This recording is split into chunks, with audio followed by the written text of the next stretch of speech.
कैसे आप सोचते हैं कि किसी भी युवा को कन्विंस किया जा सकता है कि हनुमान उनके रोल मॉडल हों? 85-86 में मैं अमेरिका गया। यहाँ जो इंडियन बच्चे हैं उनको हनुमान कैरेक्टर बहुत पसंद है। तो वहाँ के बच्चे अपने पेरेंट्स से एक सवाल पूछा करते थे, आप कहते हैं राम जी भगवान है, आप कहते हैं कृष्ण जी भगवान है, पर राम जी की वाइफ को रावण उठा के ले गया। बात छोटी सी है लेकिन एक थॉट प्रोसेस है युवाओं की, वो तो कुछ नहीं कर पाया, वो तो हनुमान जाके करके आया। ऐसे हनुमान कैरेक्टर से जुड़ते एक फील आता है। हनुमान मतलब जो आएगा उसको एक चांटा मारेगा, टच निडर साहसी, एग्रेसिव। ये बच्चे बोलते ना फोड़ दो, तोड़ दो, पटक दो, काट दो, मार दो, तो लंका का सीन इनको सूट होता है। लेकिन यही हनुमान नहीं है।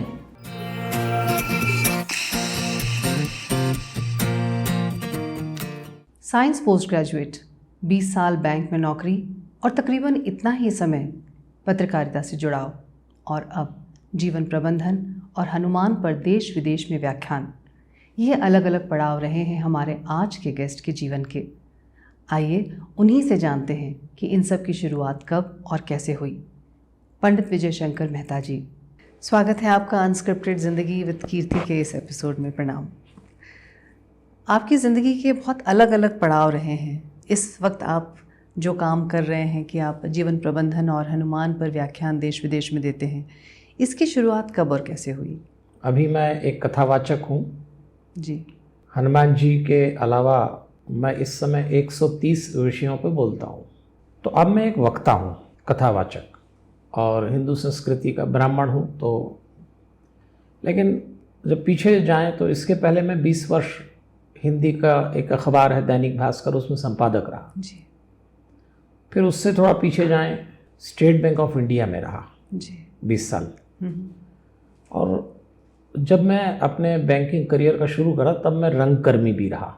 थिएटर किया मैंने, जी जी जी, लिखा, एक्टिंग की, पुरस्कार भी मिले।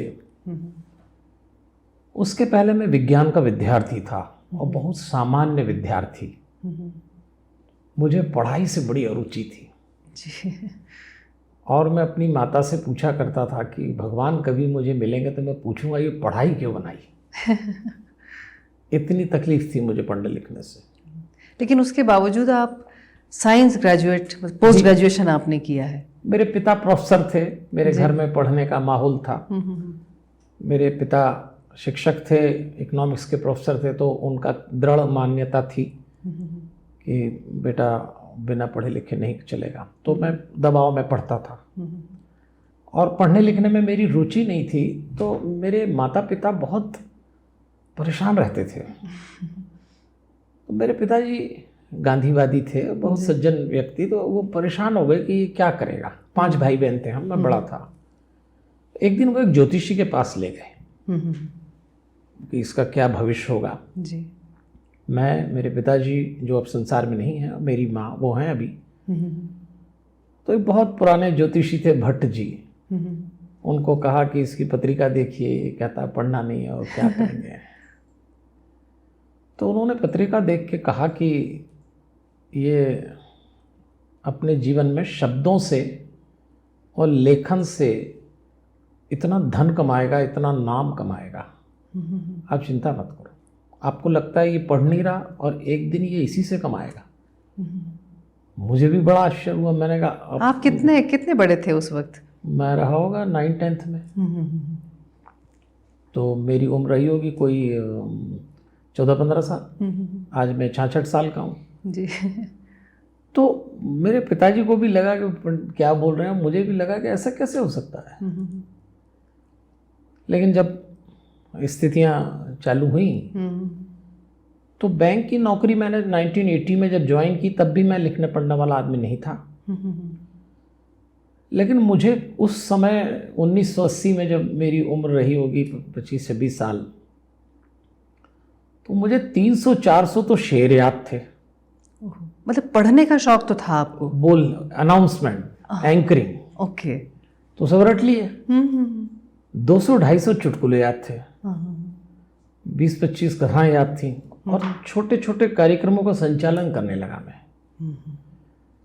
तो एक थिएटर के एनएसडी के अच्छे डायरेक्टर थे धीरेन्द्र कुमार, उन्होंने मुझे बोलते सुनते देखा तो उन्होंने कहा कि इसका उच्चारण बड़ा साफ है। और मैं भोपाल से था जी। उज्जैन में मैंने नौकरी शुरू की, तो हमारा मालवा क्षेत्र में उच्चारण दोष बहुत है लोगों का, भाषा दोष बोलने में, आ की मात्रा नहीं लगाते। उर्दू तो बिल्कुल साफ जुबान थी नहीं, और मेरी थी। तो उन्होंने हमको थिएटर में ले लिया कि आप यहाँ एक्टिंग करिए। तो एक्टिंग की और बस फिर करीब 15-20 नाटक किए होंगे। एक साधारण व्यक्ति एक साधारण बैंक की कैशियर की नौकरी कर लेता है, और मुझे बोलने का शौक़ था, तो वो मैं छोटे छोटे कार्यक्रम कहीं लॉयंस के कहीं रोटरी के होते तो हमें बुला लेते कि वो ज़रा उर्दू बोलते हैं, शेर बोलते हैं।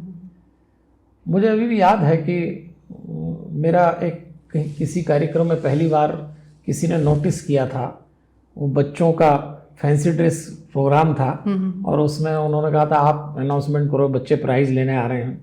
तो उनको देख के मैंने शेर पढ़ा कि अगर मैं मास्टर होता तो नंबर 100 के 100 देता, हकीकत के अलग देता और नज़ाकत के अलग देता। वाह वाह।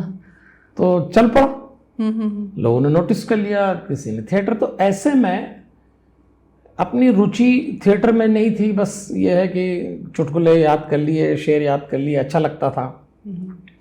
तो स्वांतर सुखाय के लिए किया मैंने,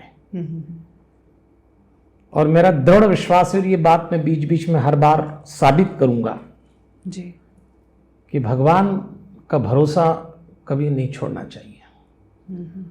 हम 5 भाई बहन हैं। मेरे पिता हमेशा मेरे भविष्य को लेकर चिंतित थे, क्योंकि मेरे अन्य भाई बहन मेडिकल कॉलेज में, इंजीनियरिंग में सब अच्छे थे, और मेरे पास एक ही क्वालिटी थी, मैं बचपन से मंदिर जाता कि भगवान का भरोसा। थिएटर किया, फिर बैंक, फिर अखबार, फिर यहाँ आया हूँ। इस फील्ड में इंटरेस्ट नहीं था, लेकिन अचानक आप आ गए। थिएटर करते करते आपने वो तो शौकिया किया क्योंकि उस वक्त आप नौकरी कर रहे थे, लेकिन ये जो कथा वाचन और इनकी शुरुआत कैसे हुई? क्या आपने अपने जीवन के अनुभव को लोगों से साझा करना शुरू किया? इसकी शुरुआत ऐसे हुई? ऐसे बिल्कुल नहीं हुई बहन जी, ना तो कोई इरादा था ऐसा करने का। मैंने आपसे कहा ना कि मेरी जिंदगी की स्क्रिप्ट कोई लिखता है, वो हनुमान जी है। हाँ। तो वो कराते गए और मैं करता गया, अपने आप रास्ते निकलते गए और अपने आप करते गए। ये जो शब्द है अपने आप, ये जी। मेरे ऊपर फिट बैठता है। कोई प्लानिंग नहीं, कोई योजना नहीं, थिएटर करते रहे। मैं जब हम ब्राह्मण परिवार से हैं तो हमारे पिताजी माताजी कहते थे कि भाई पढ़ाई लिखाई अगर ज़्यादा ना करो और परीक्षा देना हो और पास होना हो तो हनुमान चालीसा रामायण पढ़ा करो। अच्छा। तो मैं रामचरितमानस पढ़ता सिर्फ इसलिए कि मैंने पास पढ़ाई करी नहीं है और पास होना है। देखिए अब जीवन कैसे घूमता है। आपने कुछ नहीं किया, आपको थिएटर करना था, चुपचाप बैंक में नौकरी करना थी, पढ़ लिख के प्रमोशन ले लेते हैं। लेकिन अचानक एक दिन हम कहीं से थिएटर करके आ रहे थे रतलाम से, तो बस में बैठे थे, तो हमारे एनएसडी के जो पास आउट डायरेक्टर थे धीरेन्द्र कुमार, डी कुमार कहते थे उनको, उन्होंने बाद में फिल्म वगैरह भी बनाई, तो वो मेरे साथ बैठे थे। तो उन्होंने मुझसे कहा पंडित जी एक बड़ी गोपनीय बात बता रहा हूँ कि अपने को एक प्रोजेक्ट मिल रहा है रामलीला का। ये बात है 83 की। तो उन्होंने कहा अपने को एक रामलीला का काम मिलेगा और मुझे उसका थिएट्रिकल एडॉप्टेशन करना है रामचरितमानस का, और थिएटर करना है रामलीला पे। आपके मुंह से कभी कभी मैं रामचरितमानस की पंक्तियां सुनता हूँ, आप कभी कभी बोलते भी हैं। आपको रामचरितमानस आती है? मुझसे पूछा। अब आज मैं एक बात बताता हूँ बहन जी, पता नहीं कितने लोग सुनेंगे। मुझे जो काम नहीं आता मैं वो भी हाँ कर देता हूँ। इस मामले में एकदम झूठ बोलता हूँ। मुझसे कोई पूछता है कि आप मुझे मानस मैंने पूरा नहीं पढ़ा, मैंने कहा कर देंगे, हाँ कर देंगे। तो मैंने ऐसा किया है, मतलब ये ईश्वर के भरोसे आप हाँ करते हैं। और कभी कभी तो लगता है शायद हाँ भी उनने ही बुलवाया होगा। अगर अपन सोचते हैं कि अपने को आता नहीं तो डर जाते, कोई बुलाता है हाँ। तो उन्होंने कहा आप लिख दोगे स्क्रिप्ट? मैंने कहा लिख दूंगा। उन्होंने कहा तो लिख दो। अब घर आया, मैं लिखना चालू किया। उसी दौरान मेरी सगाई भी हो गई 84 में, 83 एंड में हुई। तो सगाई हुई तो अब लाइफ में एक कैरेक्टर और आ गया जिसको टाइम देना है। जी बिल्कुल। और उम्र भी ऐसी थी कि 2-3 बार तो, और उस टाइम मोबाइल तो होते नहीं थे, तो चिट्ठियां ही चला करती थी, तो अपन ने चिट्ठी छोड़ी, 2 दिन बाद उसको मिलेगी तो उसकी प्रतीक्षा करो, फिर वो चिट्ठी देगी अपने को, तो अब तक नहीं मिली, उसकी प्रतीक्षा करो, इंग्लैंड लेटर खुला करते। तो उसी दौरान मैंने रामचरितमानस का नाट्य रूपांतर कर दिया और मेरा विवाह भी उसी समय हुआ। और जब मैंने वो लिख के उनको दिया तो सिंगल टाइम लिखा, दोबारा कभी नहीं, मतलब काटता नहीं था, लिखता चला गया, जबकि मैंने कभी स्क्रिप्ट लेखन नहीं किया। केवल ये बात बहन जी मैं इसलिए कह रहा हूं कि इस समय देश में बहुत सारे लोग ऐसे हैं जो किसी IIT में नहीं पढ़ रहे हैं, जो किसी मेडिकल कॉलेज में किसी IAS की ट्रेनिंग नहीं ले रहे होंगे, शायद कोई बहुत बड़ी कक्षा में नहीं होंगे, पर मैं आम आदमी, आम बच्चों के लिए बोल रहा हूं कि योग्यता से अधिक केवल ईश्वर देता है, इसका भरोसा मत छोड़ना। मैं उदाहरण हूं, मुझे कुछ नहीं आता था, मैंने स्क्रिप्ट लिख डाली और जब धीरेन जी को दी तो उन्होंने कहा कि इसमें मात्रा दोष मैं ठीक करता हूं। उन्होंने कुछ विद्वानों को बैठा के कहा कि ये रामचरितमानस पे मैंने किसी से लिखवाया है। संस्कृत के विद्वान थे, कालिदास एकेडमी उज्जैन में है वहाँ, उन्होंने, कुछ लोगों ने पढ़ा, उन्होंने कहा कि इसमें सीन, इसमें कैरेक्टर की अप्रोच, इसमें कंटिन्यूटी और बढ़िया लिखा है, क्योंकि मैंने थिएटर में एक्टिंग की थी तो मुझे मालूम था एक कैरेक्टर का क्यू दूसरे को मिले तभी वो सीन डेवलप होता है, एस्टैब्लिश होता है। वो सब मैंने ठीक किया कि कहाँ राम का डायलॉग खत्म होगा और कहाँ लक्ष्मण उसको कंटिन्यू करेंगे, कहाँ परशुराम, ऐसा वो मुझे अभ्यास था। तो अभिनय का अभ्यास होना लेखक के लिए बहुत जरूरी है, क्योंकि लेखक जब लिखता है तो वो कैरेक्टर को नहीं जानता, इमेजिन करता है पूरा, तो हमको फायदा मिल गया। तो उन्होंने हमको कहा कि आपकी स्क्रिप्ट पे करेंगे, लेकिन कॉलेज के लड़के लड़कियां राम बन रहे थे, एक पूरा मौनी बाबा। थिएटर का बड़ा महत्व था उस समय, टीवी वगैरह ठीक से नहीं आए थे, तो थिएटर किसी शहर की बड़ी एक्टिविटी होती थी, रामलीला थिएटर फॉर्म में होना है। तो कॉलेज के लड़के लड़कियां, कोई राम बना, कोई सारे कैरेक्टर को, तो हमको धीरेन्द्र कुमार ने कहा कि आप लेखक हैं तो आप इनको आके शाम को समझाओ कैरेक्टर क्या है। तो मैं बोलने लग गया, शाम को आधे घंटे सबको बताता कि देखो राम ऐसे, हनुमान ऐसे। जब वो रिकॉर्डिंग चालू हुई उसकी, वो साउंड ट्रैक पे होना था थिएटर, लाइव नहीं था उसमें साउंड। तो जब धीरेन्द्र कुमार उसकी रिकॉर्डिंग करते थे सारे इंस्ट्रूमेंट लगा के, तो मैंने उनसे कहा कि धीरेन्द्र जी, भगवान का स्वरूप जो बच्चे बन रहे हो, राम लक्ष्मण सीता और हनुमान, उनसे निवेदन करना कि रिहर्सल के टाइम और ख़ास तौर पे 9 दिन जब रामलीला हो तो वो लोग कोई ऐसा काम न करें, तंबाकू, बीड़ी, सिगरेट, शराब या अन्य कोई ऐसा काम जो उस चरित्र में। तो हनुमान जो बन रहे थे भैया, उन्होंने थोड़ा सा अपना कहा कि वो तो तंबाकू खाते हैं, और तो मैंने बार बार कहा, तो हनुमान मतलब बलिष्ठ। तो धीरेन्द्र जी ने झल्ला के कहा कि मेहता जी, इतने अगर रेस्ट्रिक्शन लगाएंगे तो आप एक काम करो, आप ही हनुमान बन जाओ। अच्छा। तो उस व्यक्ति के मुंह से निकली हुई बात मुझे शायद जीवन में यहाँ पहुँचा देगी, और मैंने कहा मैं बन जाता हूँ। उस समय मैंने हनुमान जी का जो कैरेक्टराइजेशन स्क्रिप्ट में किया था वो संवाद ओरिएंटेड था, मतलब हनुमान जी संवाद बोलते थे और बहुत अच्छे संवाद बोलते थे। फिर वो रामलीला हुई, लोगों ने देखी और लोगों ने कहा कि फर्स्ट क्लास, आकाशवाणी पे भी आई वो, हमारे भी नाम हो गया, मैं हनुमान बन गया। आपने ऐसा कहा कि आपने जब हनुमान जी की कैरेक्टर को डेवलप किया तो आपने कहा कि संवाद स्थापित किए, जबकि अमूमन ये छवि है हनुमान जी की कि वो बोलते कम थे और सिर्फ श्री राम के जैसे आदेश का पालन करते थे और बगैर बोले वो काम करते थे। मतलब भक्ति एक स्वरूप उनको माना गया है कि उनकी कोई इच्छा नहीं होती, उनका कोई संवाद नहीं होता। तो ये कैसे आपने सोचा कि हनुमान के कैरेक्टर को संवाद दिए जाए और संवाद से स्थापित किया जाए?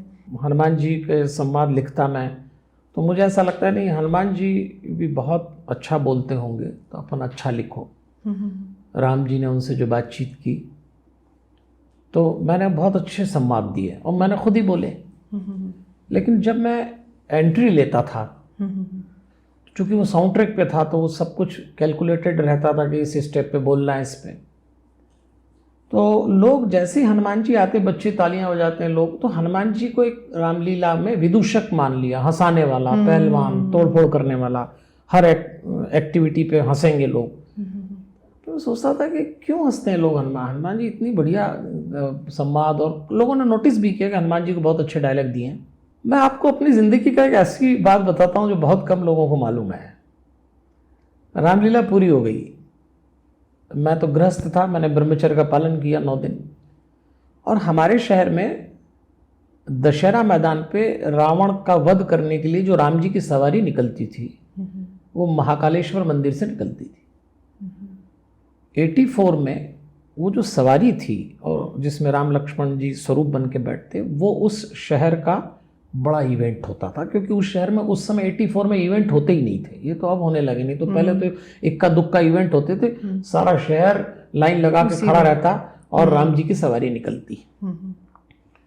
तो उस सवारी में जो राम और लक्ष्मण लड़के बने, उन्होंने मना कर दिया कि हम तो ट्रक पे नहीं बैठेंगे, कॉलेज के बच्चे थे, वो कोई डमी बैठा दिया। अब मुझसे पूछा तो मैं कहा नहीं, मैं तो बना हूं हनुमान, तो मैं तो बनूंगा, और मैं गदा लेके ट्रक पे बैठे आप? ट्रक पे बैठा मैं। और वो हमारे यहाँ एक मालीपुरा एक क्षेत्र है जहाँ फूलों की मंडी है, तो लोग फूल फेंक रहे हनुमान जी पे और चिल्ला चिल्ला के कह रहे, ओ हनुमान जी हुप करो। तो हमारे साथ जो ट्रक पे लोग थे उन्होंने कहा यार जरा कूदो, उछलो, और उसी समय लोगों ने फूल फेंक के कहा हनुमान जी, हनुमान जी। तो जब वो फूल मेरे ऊपर आए तो मुझे अचानक मेरे भीतर से, वो मेरी अंतरात्मा है या मेरा अपना मनोविज्ञान है, ऐसा लगा जैसे कोई ये कह रहा है कि तुम्हें जीवन में अगर कभी अवसर दें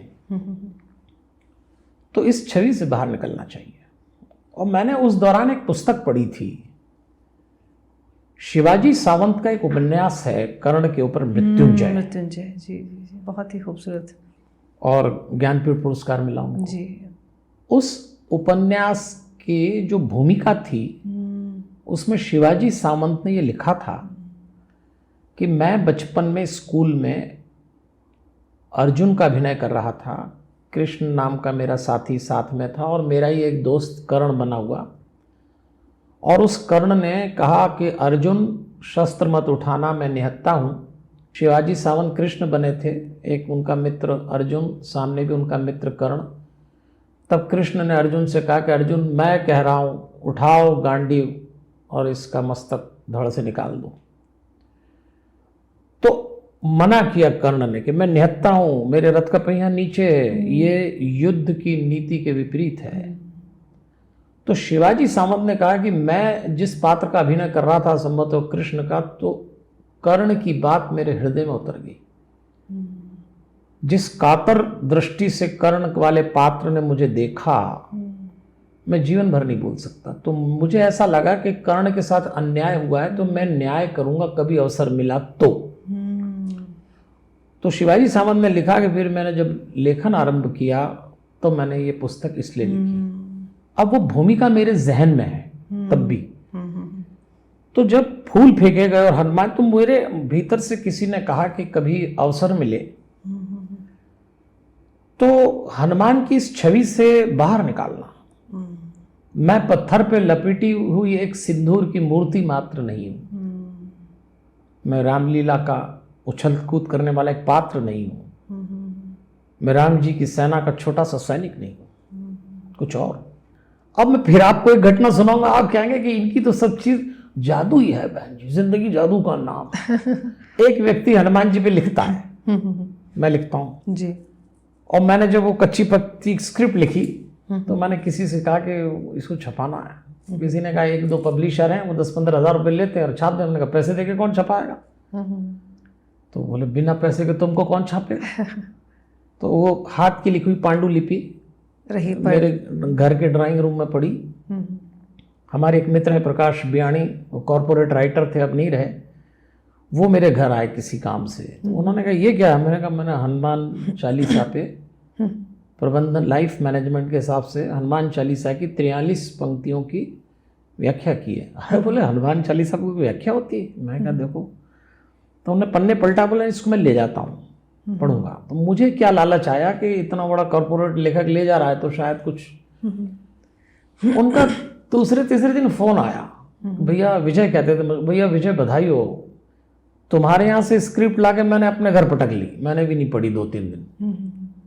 लेकिन मेरे यहाँ राधा कृष्ण प्रकाशन के मालिक आए, अशोक महेश्वरी, वो किसी काम से आए, उनने वो पढ़ी, तो उनने मुझसे पूछा इसको किसने लिखा है, तो मैंने तुम्हारा नाम बता दिया। तो उसमें इतने फ़ोन नहीं होते थे, तो बोले वो ले गए और उन्होंने कहा कि मैं ट्रेन में पढ़ूंगा।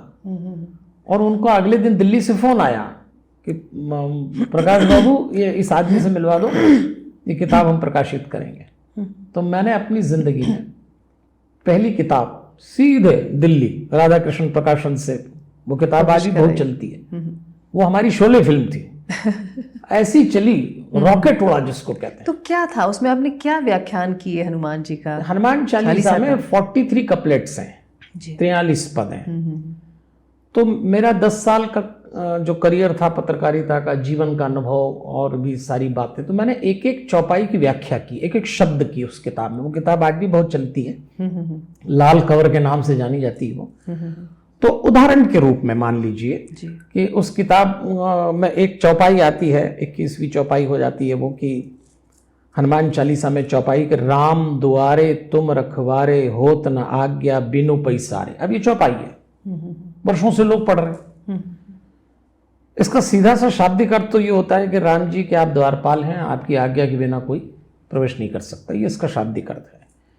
बहुत सारे लोग इसका अर्थ निकालते हैं पैसारे, कि हनुमान जी को पैसा देना पड़ता है क्या प्रवेश के लिए, तो फिर उसमें हम सब लिखते हैं कि पैसारे का मतलब प्रवेश की अनुमति, उसको पैसारे बोलते हैं।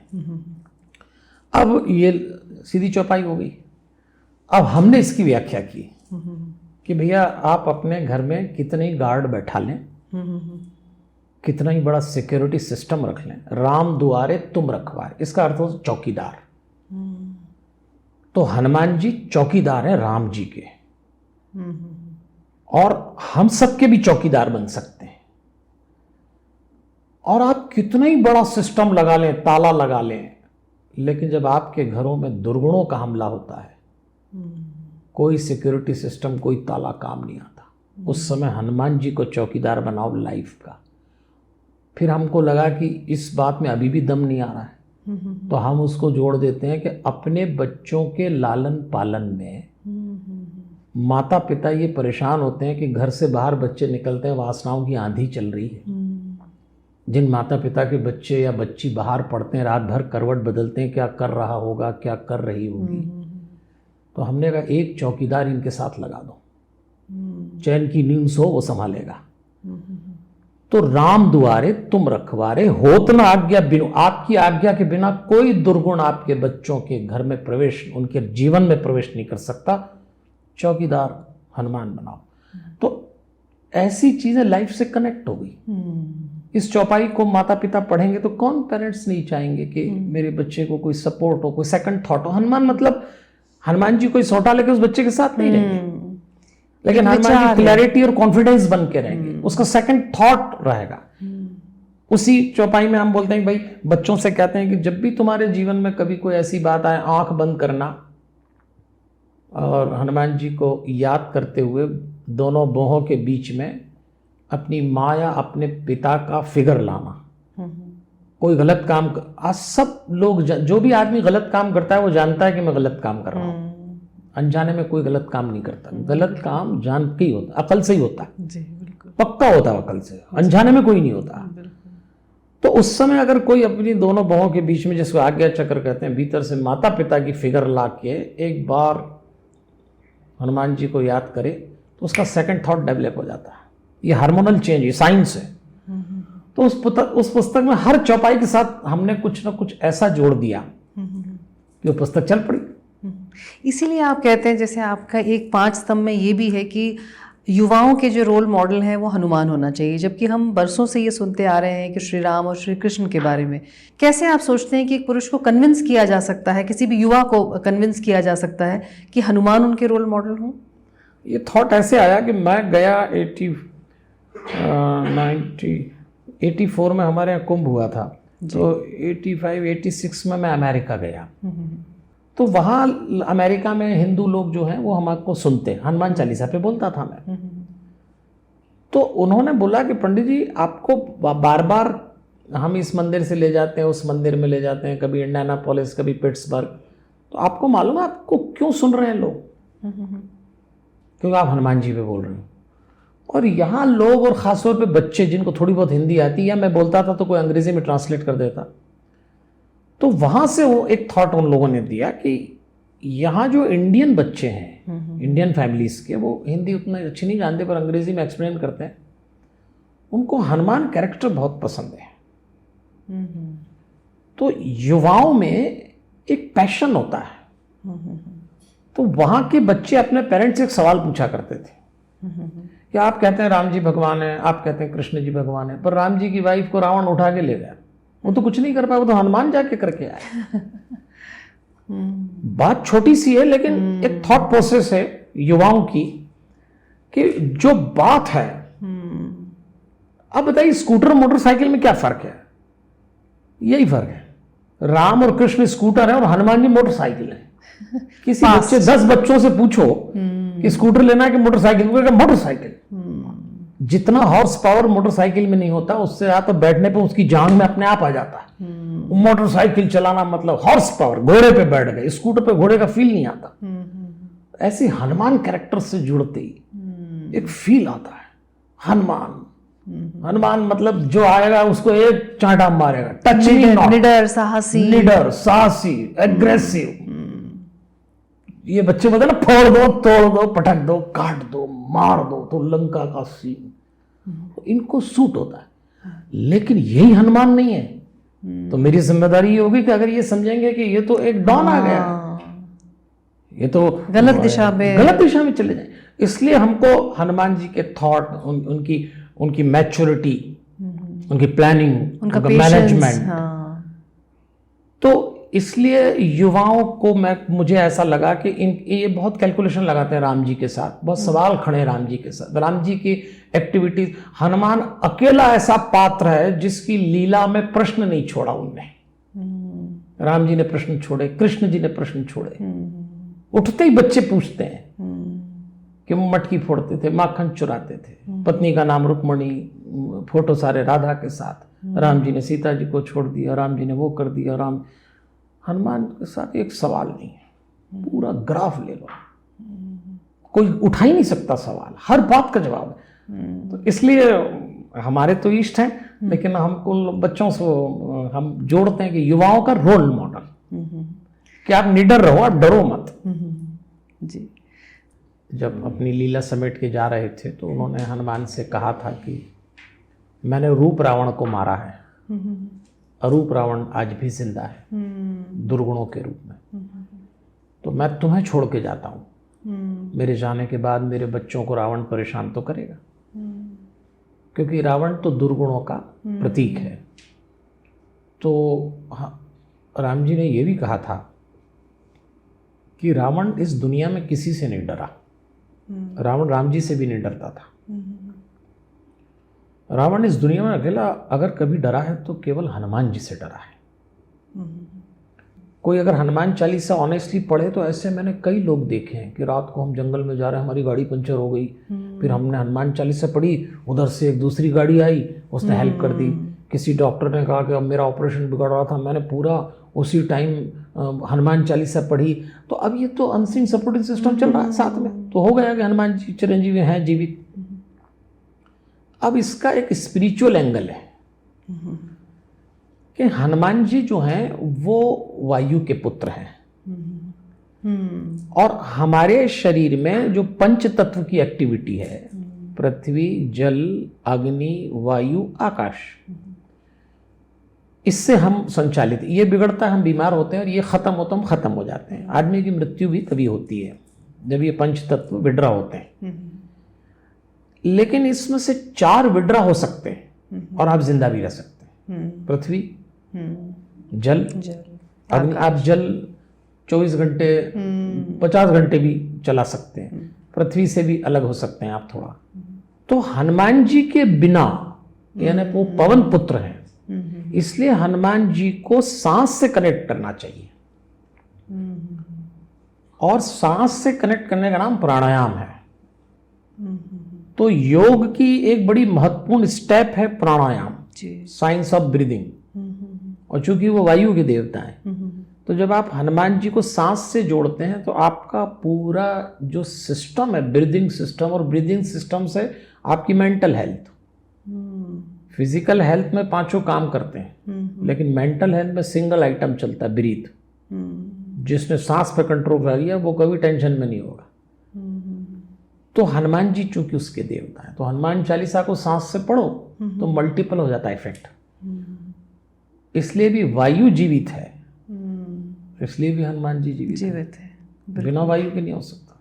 तो ये बहुत अच्छा वो नहीं कि आपने कहा कि जैसे वायु के प्रतीक हैं और इसलिए वो जिंदा भी है और हमारे ही अंदर वो चीज़ विद्यमान है।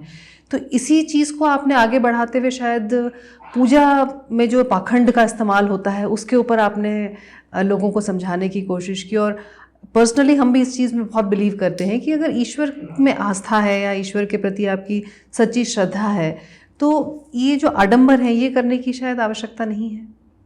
अभी क्या, ये मुझे इसलिए भी कहना पड़ा कि अभी अभी मैंने देखा मंदिरों में भीड़, कथाओं में भीड़।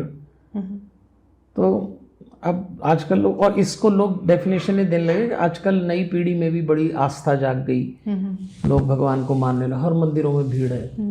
लेकिन मेरा अपना ऐसा मानना है कि इसके पीछे की रियलिटी को मानो आप। ये कहने से काम नहीं चलेगा कि आजकल बच्चे भी बहुत धार्मिक हो गए। बच्चे धार्मिक नहीं हुए हैं। आजकल की पीढ़ी की मेंटिलिटी में 3 बातें काम कर रही हैं। शोर, ये सब शोर के प्रेमी हैं। भीड़, इनको भीड़ बहुत प्रिय है। शोर, और ये नींद के प्रति इनकी बॉडी क्लॉक डिस्टर्ब हो गई है। आप किसी प्रोग्राम में चले जाइए, 500-600 वॉट के माइक पे म्यूजिक आना नॉर्मल है। आप इन बच्चों से कहिए भीड़ की जगह ही जाना चाहेंगे, सुनसान कोई नहीं जाना चाहेगा। तो ये 3 फैक्टर आए तो इनको भीड़ मंदिरों में दिखी तो भीड़ में, ये उस मूर्ति के लिए नहीं जा रहे हैं, उसका टेस्ट ही है। तो उसको लगा कि भीड़ मंदिरों में, तो मंदिरों में चलो। और मंदिरों में भी देखिए आपके सेल्फी, मंदिर में जाकर के सेल्फी ले रहे हैं, तो मालूम ही नहीं करना क्या है जी। वो जो ऊर्जा का केंद्र है तो वो इनके टेस्ट की पूर्ति के लिए, इसलिए भीड़, शोर, इतना कीर्तन, इतनी नाइट। और आप देख भाई, लाइट एंड साउंड करता क्या है, उत्तेजना पैदा करता है। तो इनको वहां उत्तेजना, और ये पीढ़ी उत्तेजित होना चाहती है, उत्साहित नहीं होना चाहती। तो बस इनको इस जगह उत्तेजना मिलती तो ये मंदिर जाके उत्तेजित हो जाते हैं, जबकि मंदिर जाके तो उत्तेजना शांत होती है। तो वो थोड़ा सा उनको बताना पड़ेगा कि हनुमान जी से जुड़ने का मतलब, जबान नहीं बोलती है, मन बुलवाता है। ये जो आपके व्याख्यान में कि सेंटेंस कहीं सुना था, तो ये शायद आपका ये जो अनुभव है इसी कारण आप इस पर डिपेंड करता है कि मन में कौन है। आपके मन में अगर ईश्वर बैठा है, आप दृढ़ कर लिया कि इस समय और कोई नहीं आएगा, तो फिर जुबान से वही निकलेगा जो आप चाहेंगे। तो मनुष्य की जो वाणी होती है ना, खासतौर पर जो जीवा होती है, ये जीवा का काम स्वाद लेना है, बोलना तो बाद में है। तो इसको जो मन स्वाद देता है, और 90% केस में मन, जिसको अंग्रेजी में हम लोग माइंड कहते हैं, वो नेगेटिव है और वो गलत विचार में चलता है।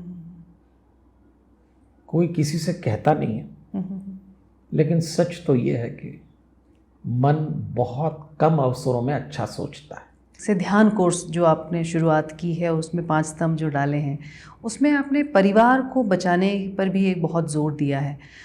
आपको क्या कभी ऐसा महसूस हुआ कि परिवार का विघटन हो रहा है, या जिस तरफ हमारा समाज जा रहा है वहाँ लोग परिवार की महत्ता को नहीं समझ रहे हैं? पत्नी भी स्टेट बैंक ऑफ इंडिया में थी, मैं भी था, फिर हमारे बच्चे हुए। हमारा बड़ा बच्चा बहुत शैतान था, और जितने भी एंगल हो सकते थे पेरेंट्स को टाइट करने के उसके पास थे। बहुत टफ हमने बच्चा देखा। हमारा दूसरा बच्चा हुआ, वो बिल्कुल उल्टा हुआ, घोर आज्ञाकारी।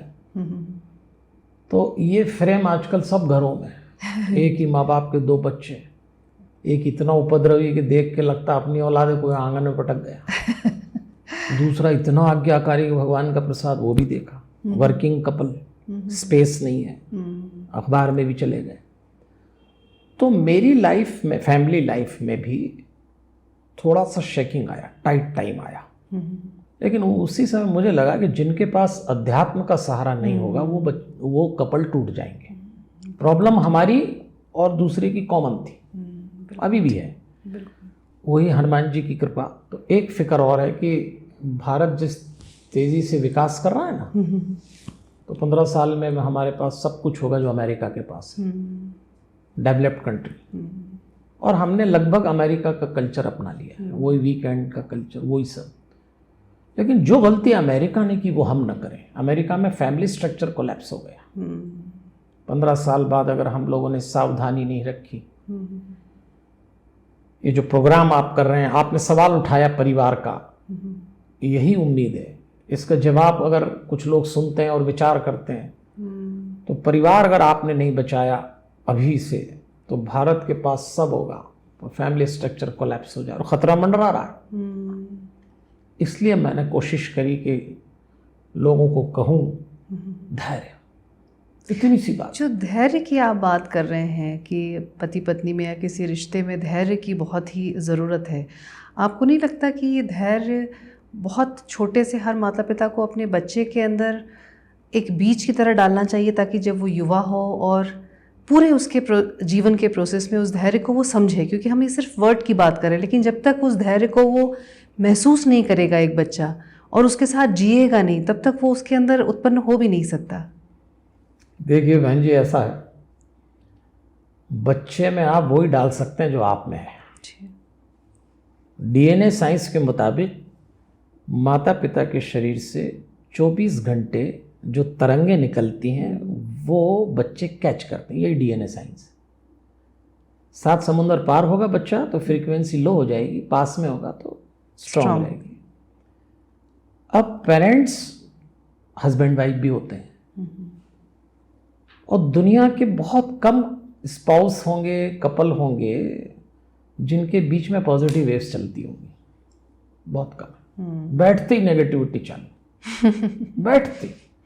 अब वो बोलते इसलिए नहीं कि पंगा हो जाएगा, दिमाग खराब हो जाएगा, इसका भी 2 घंटा खराब, हमारे भी खराब, तो गर्दन हिलाते रहते हैं और हाँ हूँ, लेकिन वेव्स नेगेटिव है और वही बच्चों में चली जा रही है। आप भूल चुके हैं कि आप हस्बैंड वाइफ होने के अलावा पेरेंट्स भी हैं। तो मां की तरंग की जगह पत्नी की तरंग निकल रही है, पिता की तरंग की जगह पति की निकल रही है, वो बच्चा कैच ले रहा। कोई पत्नी अपने पति से और कोई पति अपनी पत्नी से हर बार सहमत नहीं होगा, तो वो नेगेटिविटी, तो वो उसकी जिद है। इसलिए याद रखना, अगर बच्चा जिद्दी है तो कोने में उसकी माँ उदास है, अंदर जाकर। माँ अगर उदास है तो बच्चा जिद्दी होगा ही होगा, और बाप यदि आक्रोशित स्वभाव का है तो बच्चा चीजें भी फेंकेगा, गुस्सा भी करेगा। उसका ओरिजिनल कुछ भी नहीं है, जो वो ले रहा है वो दिखा रहा है। तो पेरेंट्स बनते ही अपने हस्बैंड वाइफ के कैरेक्टर पे काम करिए, और उसका एक ही ढंग है मेडिटेशन। जिस दिन इस देश में हस्बैंड वाइफ साथ में ध्यान करेंगे, उस दिन उनकी बॉडी से जो वाइब्रेशन निकलेंगे, मेडिटेशन से सबसे बड़ा फायदा, मेडिटेशन से हेल्थ वेल्थ का नहीं होता, तरंगे पॉजिटिव होती हैं बस, तो वो बच्चा कैच कर लेगा। और ये आजमा के देख लीजिए आप, अगर मेरी बात कोई पेरेंट सुन रहे हो, आप आजमा के देख लेना कि आपको 7 दिन बाद अपने बच्चे से कोई ऐसी बात करना हो जिसमें डिफरेंस पक्का आना। सुनते ही नहीं आजकल तो, खैर अंताक्षरी खेलते हैं माँ बाप, बच्चे सुनते तो है ही नहीं। एक आप बोलो, एक वो बोलो, एक वो बोलो, फिर आप बोलो, फिर आप बोलते तुमसे तो बात करना ही बेकार है, तो वो तो बोलते तैयार ही बैठे हैं हम तो। वो तो वो उचकाता है, वो चाहता है कि ये इरिटेट होके जाएं, पेरेंट्स चले जाते हैं। तो आप प्रयोग करके देखना कि जो हमारा नेवल पोर्शन होता है, यहाँ जन्म, हम पहली बार अपनी माँ से कट के इस दुनिया में यहीं से आए हैं, तो आज भी सबका जीवन यहाँ है, लास्ट सबका यहाँ, कोई बच ही नहीं सकता। तो अगर आप अपने नेवल पोर्शन पे ब्रीदिंग एक्सरसाइज करें, कोई मंत्र रखें और इसको थोड़ा सा चार्ज करें, जागृत नहीं करना, चार्ज, और फिर उसके बाद आप अपने बच्चे से बैठ के बात करें, अपने हस्बैंड से करें, अपने वाइफ से करें, आप पाएंगे फ्रीक्वेंसी चेंज हो जाएगी। और साइंस है, मैं कोई अंधविश्वास शास्त्रों की बात नहीं कर रहा हूँ। इसलिए मैं पाखंड जो मिटाने, मुझे पूजा से कोई प्रॉब्लम नहीं। लेकिन कुछ लोग क्या करते हैं, ये वाला उपवास करो तो बच्चा सही हो जाएगा ना। बेवकूफ आदमी हो, आपके उपवास करने से वो कैसे सही हो जाएगा? आप सही हो, आप कोई ऐसा उपवास करो कि आप सही हो तो बच्चा सही हो जाएगा जी। और वो लोग कह रहे हैं, तो इसलिए मुझे दिक्कत है कि वो कोई कह रहा है पंडित जी ये कह रहा है ये कर लो, वो हवन कर लो, अच्छी चीज है, वो सपोर्टिंग आइटम है, लेकिन करना आपको, और वो है मेडिटेशन। आप अगर कुछ मैसेज देना चाहें तो प्लीज दें। जी, मैं हमेशा लोगों से एक बात कहता हूँ, खुश रहो, खुश रखो, और कोई मंत्र मत जीवन में अपनाओ। भगवान का नाम भी मत लो मेरी तरफ से सुबह शाम, लेकिन खुश रहो। खुश रहना आसान है, खुश रखना बड़ा कठिन होता है। और परिवार के लोगों को मैं एक मंत्र देता हूँ, रात गई बात गई। इसको जीवन में उतार लीजिए। आपके घर में कोई बड़ा आपको डांट दे तो हमेशा एक बात याद रखना, बड़े बड़े ही होते हैं, ऐसा समझाना रोज। और बड़े लोगों से मैं कहता हूँ, जब कोई आपकी छोटी उम्र का आपके घर का बच्चा आपको डिस्टर्ब कर दे तो एक बात मंत्र के रूप में समझाना, छोटे छोटे ही होते हैं। तो मुझे लगता है लाइफ बड़ी आसान हो जाएगी। एक सवाल और, आपसे जब भी संबोधन जब भी किया, आपको प्रणाम किया या नमस्ते किया, तो आप हमेशा हमारे हनुमान बोलते हैं, इसके पीछे क्या राज है? वो एक स्लोगन बन गया, हमारे हनुमान, मेरे हनुमान बोलने का मन हुआ, फिर छोड़ो हमारे, मतलब सभी के परिवार हम होता है, परिवार मैं नहीं होता जी। तो उस भाव में हमारे, मेरे हनुमान में मैं जाग जाता है, हमारे में सब हो जाता है। तो पहले अपने यहाँ लोक भाषा में हम ही बोला करते थे कि आपका ही मकान है, अपन किसी से बोलते थे कि अपना घर आओ ना कभी अपने घर, तो हमारे हनुमान, और तो कुछ नहीं है। Thank you so much. अच्छी बात है, हमारे हनुमान। धन्यवाद। बहुत बहुत खुश रहिए, खुश रखिए।